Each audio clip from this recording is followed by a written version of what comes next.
So when occultists say figure it out, why they're laughing at the rest of you, okay, they say figure it out. This isn't rocket science here. This isn't brain surgery. This isn't being the top martial artist ever here. The Greeks tend to be short and kind of stubby, right, compared to the Egyptians. Now, some of the Egyptians were short and skinnier, kind of like a skinnier version of Mayweather back when he was skinnier, okay, and a less kind of modern gym body. And some of them were taller and skinny. And the tall ones were, for the most part, the kings of them were seen as the gods.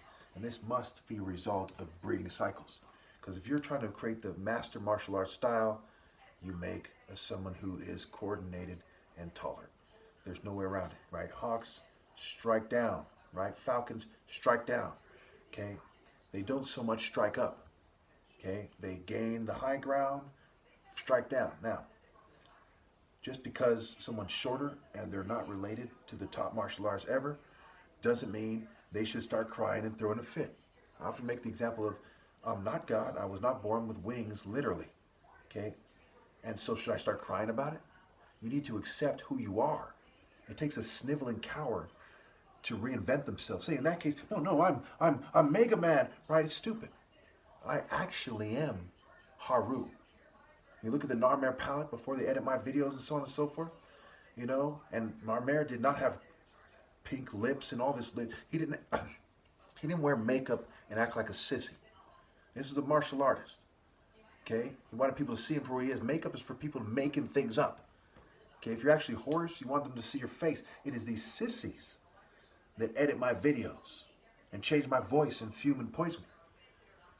Because I'm the hero and they're a bunch of people who are trying to elevate bitches over the idea of being a hero. Okay, we can go through the groups. Okay, police officers are not more heroic than I am. That's fucking insane. They enforce a corrupt law of the land when they're in a Judeo-Christian culture where it says Satan is the god of this world. In Acts, they say, is it right to obey God or men? How much more clear-cut it when those men obey this world when Satan is the god of this world? Okay? How can you be better than someone, which has to do with being good? How can you be more good-looking than someone? You're just an evil person trying to look good. You may as well be wearing makeup and a thong because you're making up who you are because you're not man enough to accept who you are and say, I'm a man, 10 toes down, this is who I am.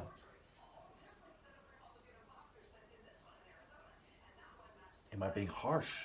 Lying lips detest the ones that they mislead. The righteous person says, this is the deal.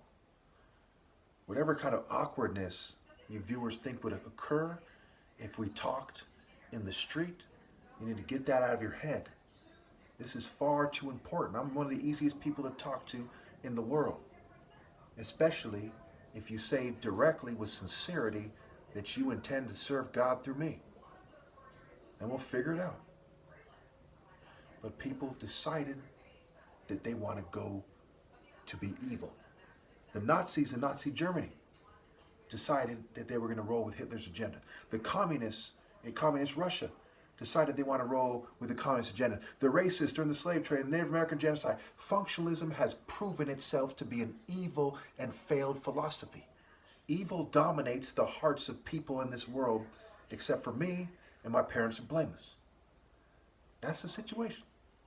So when people say, hey, that's not how it works, they're saying that's not what the devil wants. Saying we have a job to do, saying you have the devil's job to do. We say we want you to fall in line, you're saying we want you to fall in line with the devil's order. His orders and his order. They talk about their cultural value. Whose cultural values? God's or the devil's? The devil is a punk-ass, sniveling, bitch-ass motherfucker. A Nero-like ninny. He just makes things up and plays psychology games.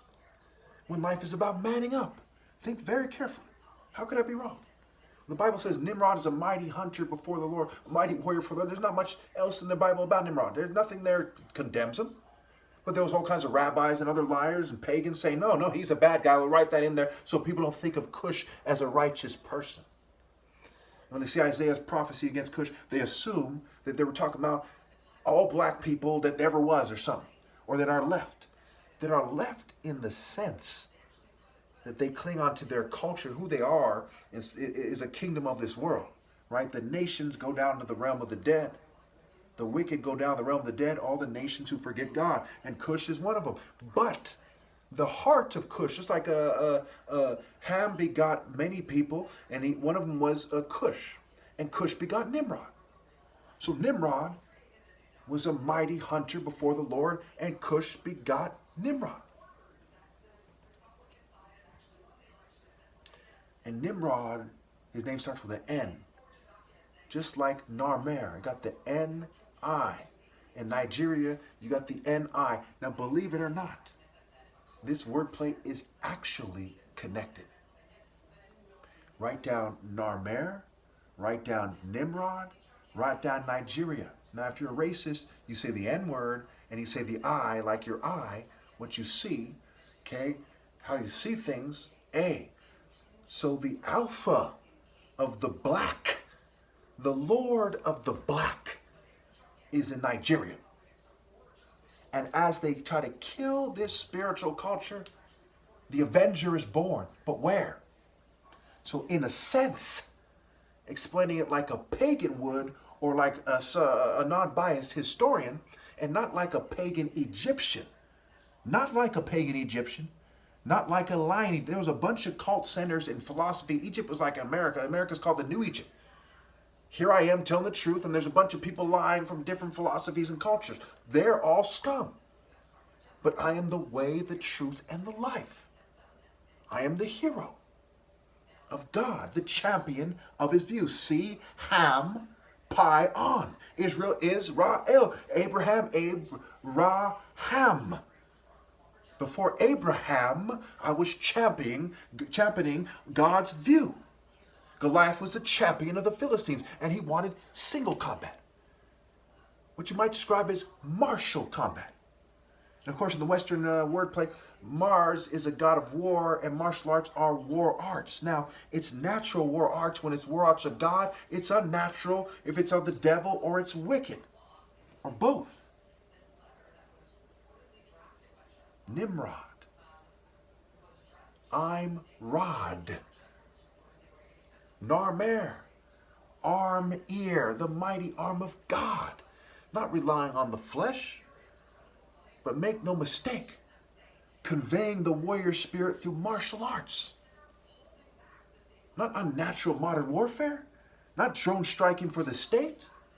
Not gunning people down for the state as a gangster, as a militia guy, as a military police, you name it. Not setting people up to be drugged and turned into criminals and then gunning them down when they invade your house. You're no better than the guy invading your house because you're trying to invade my house, which is the planet. I'm the air. When you gun down intruders, don't you deserve to be gunned down? As you judge, don't you deserve to be judged? Cush begot Nimrod. Nigeria begot my father, who was a mighty moral man before the Lord. And my father begot me, so in a sense, Nigeria, in a sense, Cush begot Chukwu Emeka, who was a mighty warrior before the Lord, before Abraham and David. I am the King of Kings, and it's subtly there in the Bible. Another version of it is the first heroic man, the first and the last, and the first shall be last. And the first mighty warrior before the Lord will be the heavenly warrior that destroys the beast. So God, in this sense, listen carefully, in this sense, Jesus is God, because it's how they wrote the Bible to be confusing. Bible, babble. In this sense, God used me, which is the horse. But my soul is the King of Kings.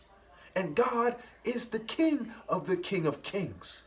Is God, the source of my spiritual power that no man can take away from me, no matter how much they drug me. I am the entranceway into God. And any woman that refuses my affections, which my heart is the stream of water God channels to whomever he pleases, has insulted God on a profound level. And I sentenced them to extreme, eternal punishment. This goes beyond your pathetic feminist conceptions, your pathetic conservative conceptions.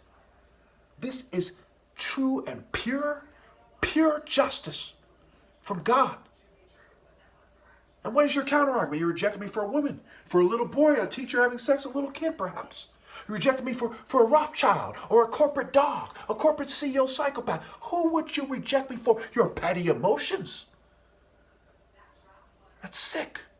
That's sick. For the ninnies, you date some sorority, some fraternity punk, some Freemason? What exactly would you attractive women not communicate complete loyalty to me for? For the game that you're playing in a life that is short. Time flies by when you're having fun. Life is short and life is a bitch. Why become one with that worldly life that's a bitch and be a bitch? Bit C. When God created Nigeria to give him the last King of Kings, vessel, person, soul.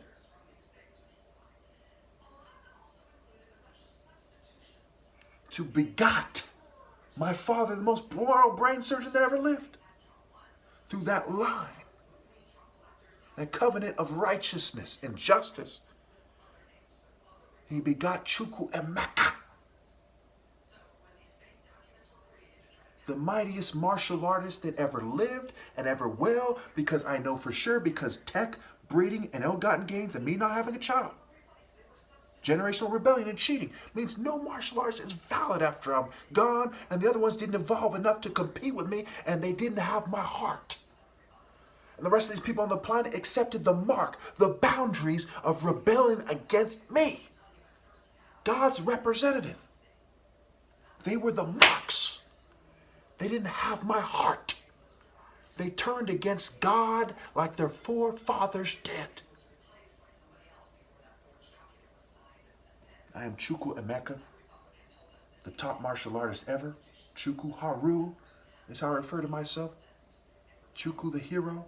God has done something great. He has made a hero, is what my name means. The hero, son of God, the king, essence, heart, soul, center of righteousness on this earth, from God through the gate, the gate of righteousness. Babylon is said to be the gateway of God. When? The gate of the pagan gods after Babylon the Great has fallen. The gateway to God.